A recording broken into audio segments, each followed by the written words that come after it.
Yes, Lagosian, yeah, that's the guy there. He narrates an untold story about Tinubu that many do not know, and in fact, it is really, really, really shocking, and it will shock you to your bone marrow, and you will be left speechless. Just listen to him. See the ingenuity of Nigerians. See how talented Nigerians are. Saddam, make I take my time, Abi. Take your time. See the just continue, please. Saddam, I don't want to hide my face, talk this one, and I want to make you record me. See, now people with a men be this. Now man you be. No be those one where be ninja. Signature is the bomb. Signature is the bomb, is the man. I did Lagos. So I want to make you record me. And I've been saying a few of these things on my podcast. This time, give me not go reach. When I am done, cover the times.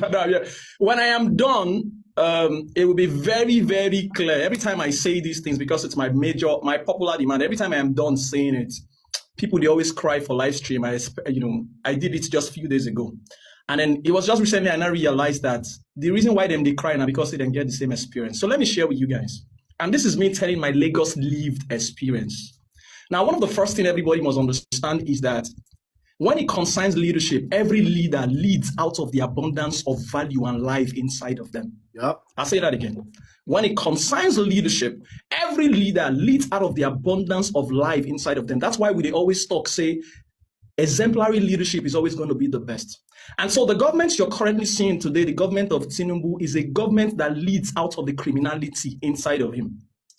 The government you're going to experience with Peter Obi is the government that is going to lead out of the decency inside of Peter Obi. The criminality of nepotism, the criminality of divide and conquer. So old man, when they learn how to use left hand for old age, whatever thing you're experiencing from Tinubu today at the federal level was something he already did in Lagos. And I share this Lagos experience. Anybody who live for Lagos, we grew up for Lagos, go fit connect with them. One of the first experience you need to understand is that some guy came back from Chicago after dealing with white vitamin C powder, got into Lagos. And then as at that time, do not forget, every time the South needs a political direction, we look up to the West. Awolowo number one. And so this guy got the platform of the Afenifere who founded AD. In that particular election, of course, I haven't done his senator bid. It was between him and Funshaw Williams. And then in that particular election, it was clear. Afenifere said it. Anywhere where fight happened, they will cancel that election. In that particular election, fight happened for Funshaw Williams' side. How it be, we will not know. We don't know Funshaw Williams to be that kind of person. So clearly, Tinubu strategy is very predictable. We know him. Fight happened for Funshaw Williams' place. The moment that fight happened, they cancelled all the election that came from there, Ikorodu and a few of those other places. And that was how Tinubu became the governor of Lagos. 4 years of him being the governor of Lagos, he did not do jack. He did nothing, but I'll eventually tell you guys what he did. Now, because he was not performing, Lagosians were hungry for Funshaw Williams. He was the star boy. We were hungry for Funshaw Williams. But guess what happened? Funshaw Williams never came because they buy him for a house for Ikoyi.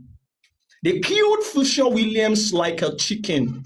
Then buy Funshaw Williams like chicken. It was very painful. To date, Lagos hasn't recovered. And then the moment Funshaw Williams by now, nobody could take that 4 years from this guy. Tinubu came back again.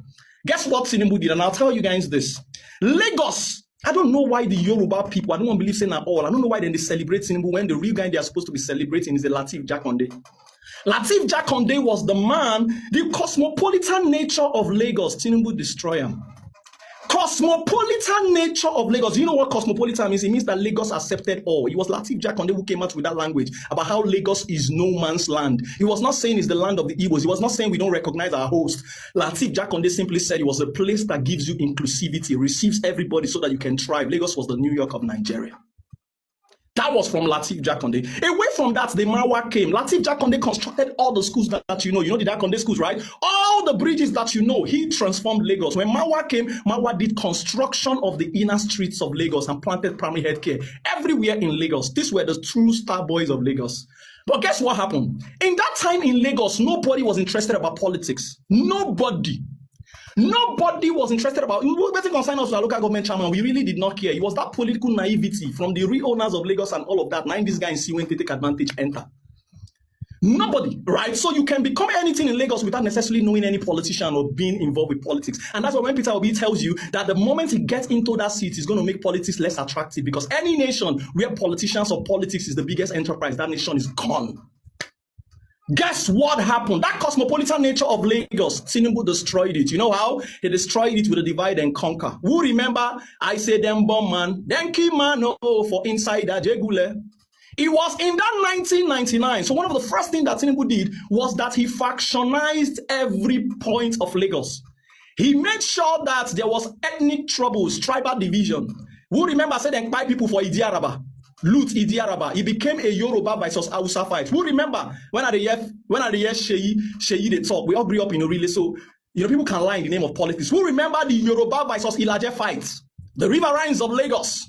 You can ask yourself, so Tinubu did not just cause division among Igbos and Yorubas or any other tribes. He even caused division among Yorubas, because waiting be Yoruba, waiting be Ilaje. Do you know that division was also extended? Who remember the Yoruba and Ijaw fight? Everything happened in the 1999. If I did lie, want to tell me say I did lie for you. My 12, plenty fights happened there. That was what this guy in this divided. So if you're seeing Nigeria completely divided by ethnic and religion today, now that man handy day. The Lagos we grew up from was a Lagos where Latif was my best friend as an Igbo boy, where every Igbo child had a good name or had a name. It was a Lagos where every Igbo family would encourage you to be a friend with a Yoruba boy and Yoruba girl. It was a Lagos where the Omoburukus were not the Yorubas. So Tinubu destroyed the handwork culture of Lagos. I'm coming. The handwork culture of the Yoruba people, he destroyed it. The Lagos we grew up from was a Lagos where we knew no tribe, right? As at that time, if the pursuers come up for us, we'll go sleep inside mosques. We were going to Ile Kewu. We go to the mosques, Ile Kewu. That was where we were. We were doing everything. There was no tribe, no name, nothing.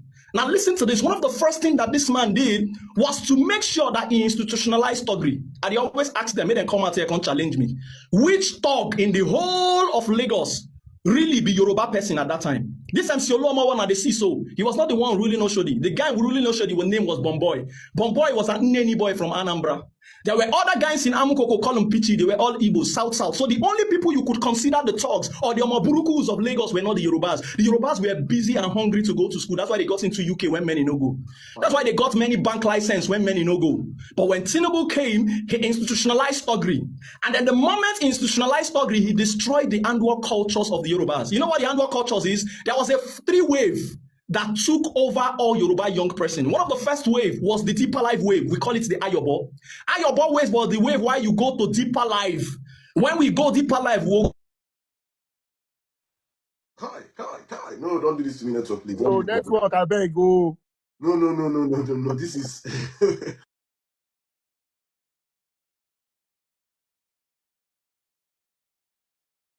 Wow, this is really, really deep. Of course, you're going to be hearing from a Tinubu supporter saying 4 plus 4, 10 plus 10. So, whatever they say, it does not take away the fact, which of course I have been saying it for a very long time, that majority of the people from the Southwest who are supporting Tinubu as we speak today never supported him before, because they know the stuff is made of. So, they cannot tell you they don't know, but they don't want other people to tell them the truth.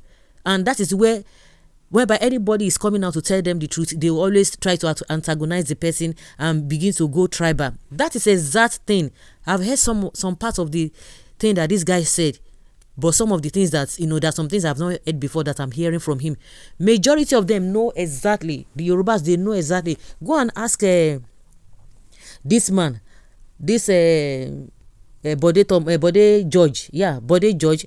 Go and ask unfortunately, we can't even ask this other man, this Ayuade Banjo. The man is late now.